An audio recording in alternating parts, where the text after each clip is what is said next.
Okay, Assalamualaikum and good morning from me, Syuhada. I will be teaching you accounting information system this semester. So the first topic would be on accounting information system in terms of expenditure cycle, which we'll go look into now. So I'm sharing you the screen now.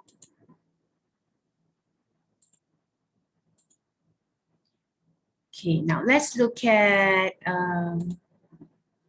first thing is our ICE module. Okay, we have here accounting information system. This is expenditure cycle. So before we go further into expenditure cycle, let me introduce myself. So I'm Syuhada Khalidi from the accounting department. So I've been teaching Maraf from about 15 to 20 years. Subjects included financial accounting, cost accounting, accounting information system is currently now I'm teaching certificate level for professional accounting of ICAW. And then I will give you my phone number or mobile number and my email later on at the end of the class. So without further ado, let's look at our expenditure cycle, the topic for today. Okay, so first I want you to, this is expenditure cycle. Before anything else, let's watch the video first for the induction course. So let's look at the video about expenditure cycle and tell me what can you think of any 3 keywords that you can identify from the video, and you can submit it here. You just can, I've already given you the link of my module. So if you can take your mouse and click here after the video, then it would be great. All right, so let's watch the video first. Welcome to the expenditure cycle, purchasing to cash disbursements. Now, what is the expenditure cycle? It's a recurring set of business activities and information processing operations associated with the purchase of and payment for goods and services. In other words, it's what it takes to purchase and pay for goods and services. So the primary objective of the expenditure cycle is to minimize total costs of acquiring and maintaining inventories, supplies, the various services the organization needs to function. Management can achieve this objective through the 4 basic expenditure cycle activities. These include ordering, receiving, approving supplier invoices, and cash disbursements. The fun, easy way to remember these 4 activities is to remember to order races for approval and cash. Order races for approval and cash. Races are ordered in an X, representing the expenditure cycle. We'll now review an example of the expenditure cycle. Remember the law school at JDogs? Well, after the law school placed its order, JDogs need to make sure that everything necessary to fill that order, such as enough dogs, buns, and special sauce. Oh, sweet nectar. Let's watch the expenditure cycle in action as JDogs orders additional buns from the bakery. First, JDogs places an order with the bakery. After that, the order is processed, the buns are received, and at the end of the month, the bakery sends an invoice. Now, before the invoice is paid, it must be approved. Once that goes through, JDogs disperses the payment for the buns. It sounds easy enough, but there are several threats that could happen throughout this cycle. Some general threats to this cycle are that JDogs could gather inaccurate and invalid master data. Or during the cycle, there could be some unauthorized disclosure of sensitive information. Or maybe they are losing or destroying valuable data. And there could be poor performance throughout each process. Now we'll go over some specific threats to JDogs' expenditure cycle. JDogs' purchasing clerk could be ordering from a bakery that has lower quality buns, so he could get a kickback. Or JDogs could accept items that were never ordered. They could also make duplicate payments for the same order. Well, that sums up our overview. In the following videos, we'll talk about the process, threats, and controls for ordering, receiving, approving supplier invoices, and cash disbursements. But in the meantime, Remember to order Reese's for approval in cash.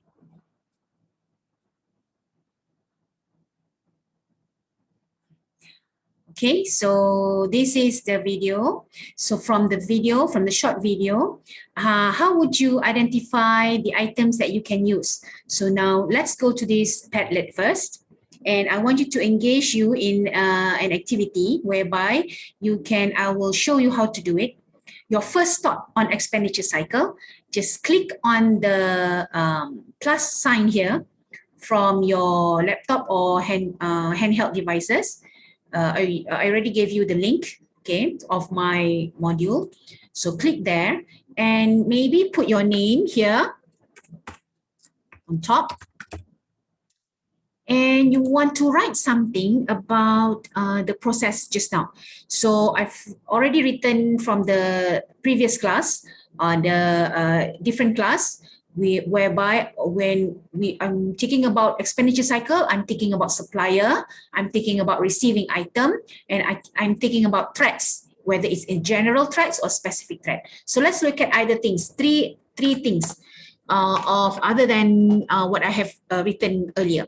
So maybe when I talk about, when I saw the video about expenditure cycle, I'm thinking about the whom to buy, the supplier, whom to buy the goods from, all right? So the next one, how to store the goods. Okay, that's what I think about if we're buying things. We're not buying small amount of goods. We're buying a massive amount of goods because we want to take advantage of the bulk discount. So we're buying more. Buying more means you get more discounts. And the third one is how we're going to pay.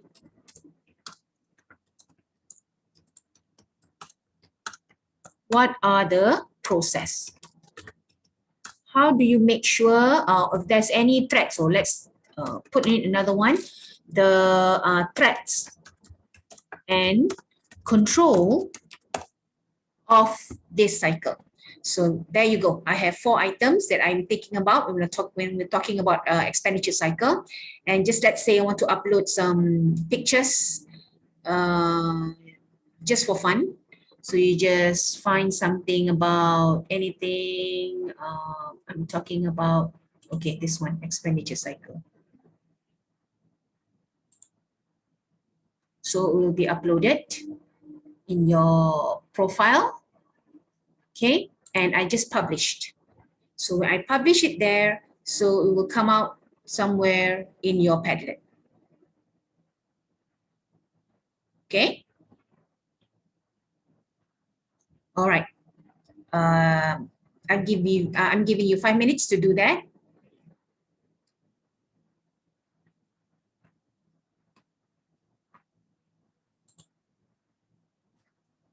All right, now let's go to the basic activities, or what is expenditure cycle per se. That is the introduction before. Now we will look at expenditure cycle in terms of the content. Okay, first, the learning outcome. We want to look at identifying the three basic activities of basically 4 basic activities.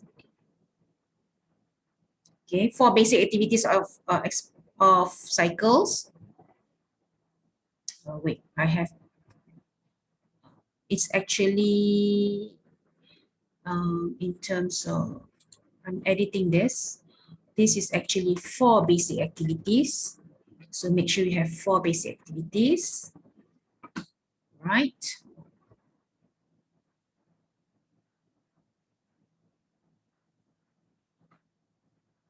Okay.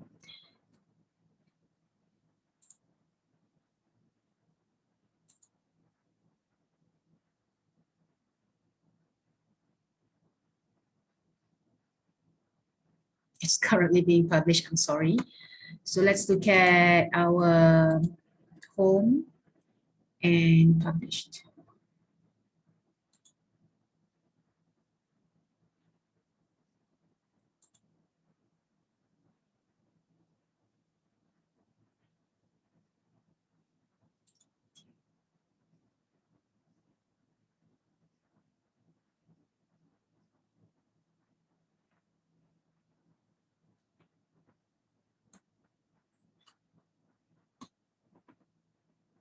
Okay, so we have here our and another pages I'm showing you is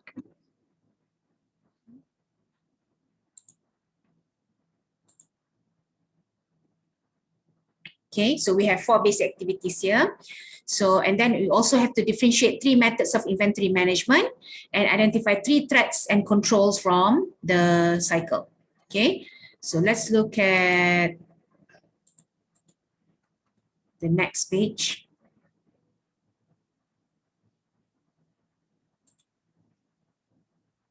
Okay, I'm showing you where I put the items.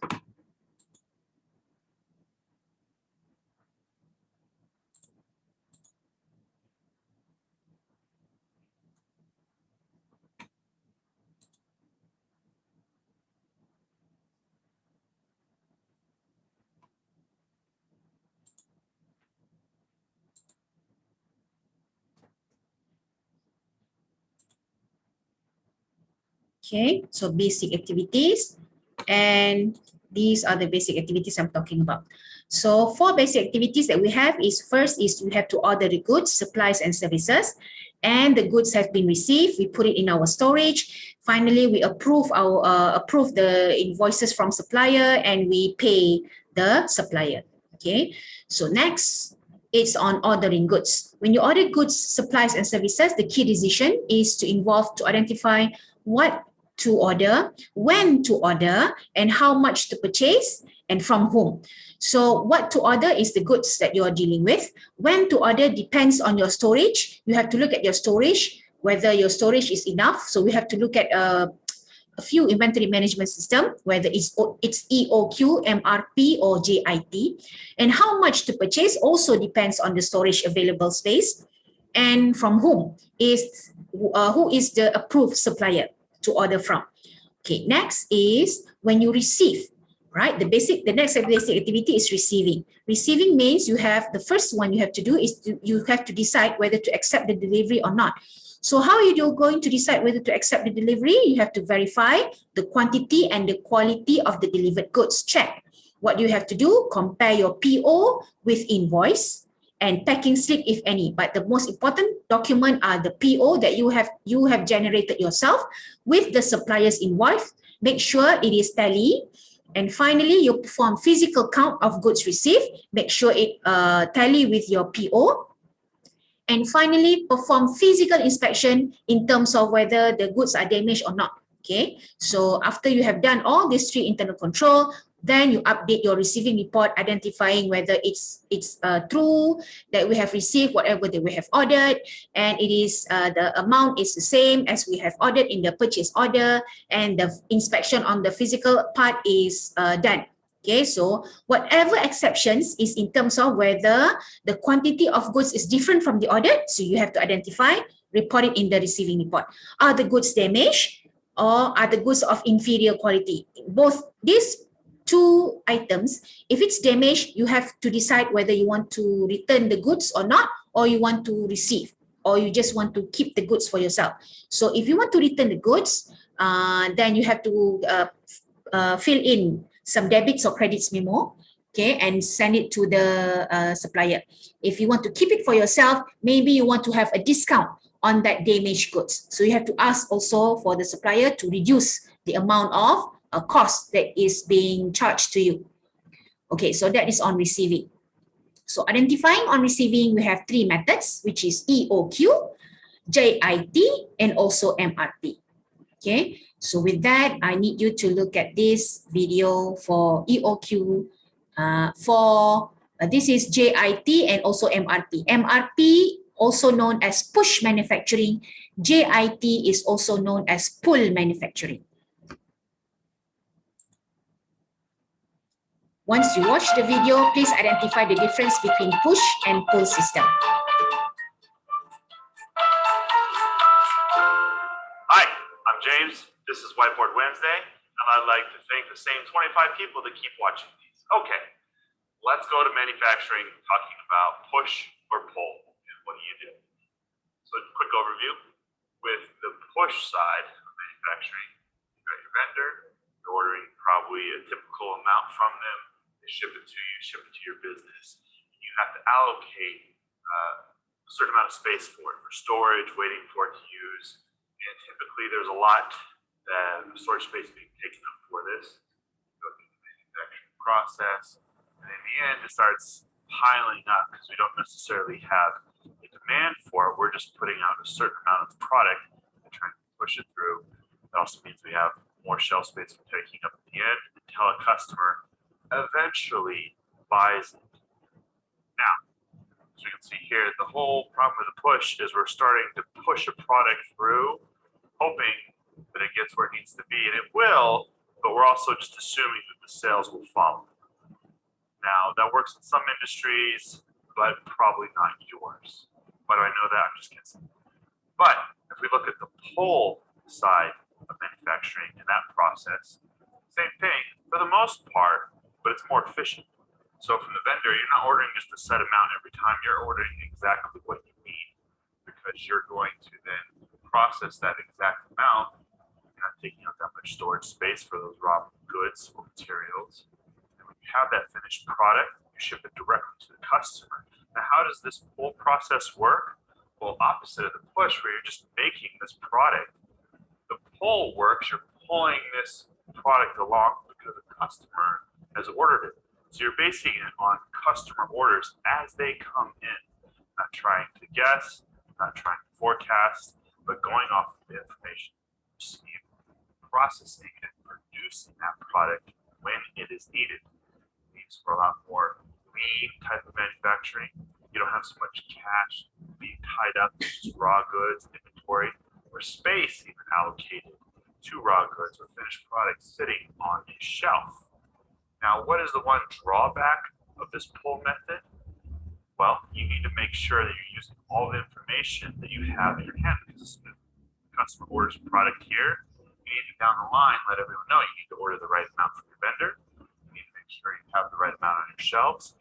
You need just enough so that you can keep making that product and there aren't any stockouts, there aren't any waiting periods for those customers. In order to do that, you need to make sure that all your processes are automated as possible, that all your information is up to date, in sync, and dynamically changing, letting you know what's going on. This process requires you to use some type of automated solution so that you can use it to its most efficient pattern possible. So remember, with manufacturing, the push versus the pull allows you to stay a lot more lean, allows you to make better use of your cash flow, allows you to hopefully help your bottom line so that you're not tying up resources, wasting space, or just inventory sitting there. It's this Whiteboard Wednesday. There's some dogs barking in the background.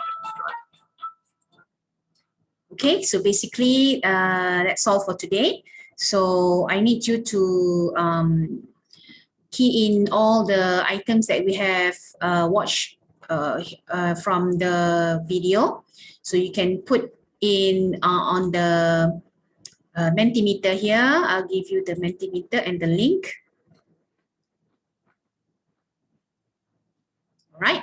So I'll give you the link and you can just click on whatever the differences that you identified from that video. Okay, that's all for now. So see you again tomorrow. Assalamualaikum warahmatullahi ta'ala wabarakatuh. I'll stop here.